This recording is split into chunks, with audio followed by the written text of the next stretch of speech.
শেরপুরে পরিবহন শ্রমিকদের দুই পক্ষের বিরোধের জেরে 4 দিন ধরে দূরপাল্লার বাস চলাচল বন্ধ রয়েছে। এতে চরম দুর্ভোগে পড়েছেন যাত্রীরা। সমস্যা সমাধানে দুপক্ষকে নিয়ে প্রশাসনের বসা বৈঠকে হয়নি কোনো সুরাহা।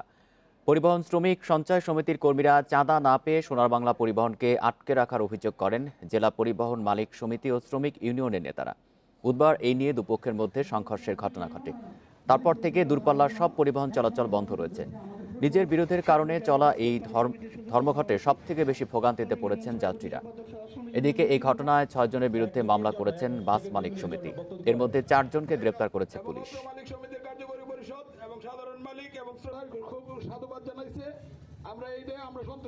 ড্রাইভার স্টাফদেরকে হামলা করেছিল, তাদের আইনের আওতায় আনাতে আমরা পরিবহন মালিকেরা সিদ্ধান্ত নিয়েছি আমরা গাড়ি চলাচল করাবো, আমরা গাড়ি চলাচল করবো।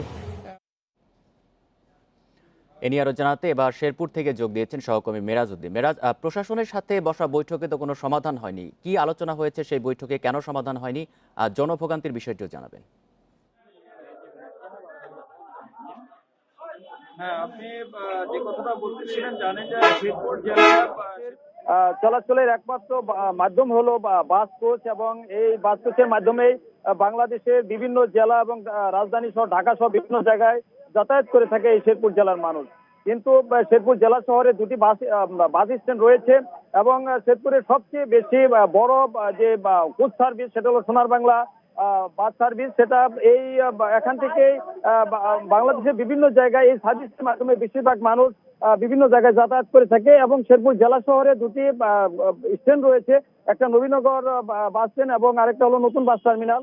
এবং এই জায়গায় যে সোনার বাংলা যে সার্ভিসটা রয়েছে, এই সার্ভিসের যে গাড়িগুলা নবীনগর স্ট্যান্ড হয়ে যখন যায়, সেখানে কিছু শ্রমিক রয়েছে, সেখানে যদি যাত্রী ওঠানামা করা হয় সেখানে তারা বাধা দেয়। এবং এই জায়গায় আমরা এখান থেকে যে অভিযোগটা পাওয়া গেছে যে পরিবহন শ্রমিক সঞ্চয় সমিতি নামে একটা সংগঠন তারা দাঁড় করিয়ে সেখানে এই শ্রমিকদেরকে এবং সোনার বাংলা বাস সার্ভিসকে তারা আটকানোর চেষ্টা করে, এবং এই আটকানো নিয়ে এবং ময়মনসিংহ বাস কোচ মালিক সমিতির মহাসচিবের একটি গাড়িকে আটকিয়ে দেওয়া হয়। এ নিয়ে ময়মনসিংহ শ্রমিক ইউনিয়ন শেরপুরের সকল বাসগুলিকে এই ঢাকায় যাওয়ার পথে তারা আটকিয়ে দেয়, এবং এ নিয়ে শেরপুরের সমস্ত মালিক এবং শ্রমিকরা নিরাপত্তাহীনতায় ভুগে, এবং এ কারণে তারা শেরপুর থেকে দেশের বিভিন্ন জেলায় বাস কোচ চালানো বন্ধ করে দেয়।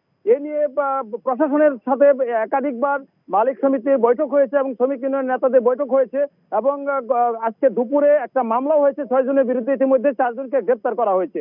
এবং আমরা কিছুক্ষণ আগে যেটা জানলাম, শেরপুর জেলা বাস কোচ মালিক সমিতির একটা বৈঠক হয়েছে কিছুক্ষণ আগে, এই মাত্র শেষ হলো। এবং আমরা যেটা জানতে পারলাম, যেহেতু প্রশাসনের পক্ষ থেকে ব্যবস্থা গ্রহণ করা হয়েছে এবং আসামিদেরকে গ্রেপ্তার করা হয়েছে এবং বাকি আসামিদের বিরুদ্ধে ব্যবস্থা গ্রহণ করা হবে বলে আশ্বস্ত করা হয়েছে, এই কারণে তারা ধর্মঘট আপাতত স্থগিত করেছেন, এই কথা জানিয়েছেন আমাদের শ্রমিক ইউনিয়নের এবং মালিক সমিতির নেতৃবৃন্দ।